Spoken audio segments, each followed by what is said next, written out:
Part two is about what begins to emerge after the, let me call it rupture, how we redefine work, purpose, contribution, and belonging once the system, the organizations, the humanitarian system we served no longer shapes our identity. And so what happens when the organizations we are with, we're no longer with them, we don't hold our titles anymore. What happens then? How do we reinvent ourselves? What does meaningful contribution look like for you now, outside the system you left? And how is it perhaps different from before? Thank you, Sadia. Definitely, I did transition, as I said this morning, nearly 2 years ago, outside of a large organization. And there's things that feel meaningful that already felt meaningful before, like making sure that I'm able to have an impact in people's lives. But what has changed is the channels that I'm using and how I'm choosing to engage with those around me and with those that might be able to be benefited by my work. As I share, I'm having a little bit of different hats, although hats is not the important because it's always me at the center. I'm working as a consultant, and I defined my area of work on the boundaries of the sector.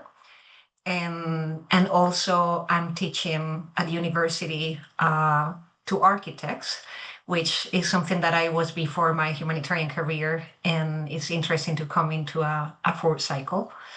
But the meaningfulness is still like trying to look into the people that I am supporting, let it be private sector or philanthropies that are trying to do good with the current situation, in a way that I'm not losing myself in the process, because that was something that I felt that when I was more into the system, everything came first.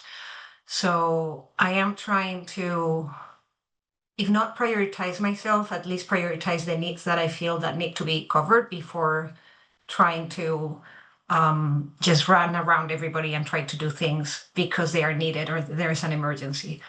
I'm allowing myself to have a little bit of more space to do things that really feel me. I had forgotten the pleasure, for example, taking time to paint or to go out in nature. And that definitely has helped me to be more grounded. And also what feels the most meaningful across everything that I'm doing is keeping connecting to people, which I always did, but I'm trying to do it in a very different way. I used to see connecting as a networking like event, or like when you're working, you're always connecting with people, but it kind of is on a professional manner. And what I've started doing different is with people that I have connected through work or through meeting in meetings, I started to organizing more personal dinners at my place. So once a month, I'm bringing people that I know from different venues. Sometimes it's private sector mixed with nonprofit people or government, or just someone who happens to be interested in different themes. And I'm inviting them and their partners so that we can build a much more personal connection. And it's been really interesting to see how a lot of opportunities are coming from those meetings, not only for me, but for the people who are coming to the dinners.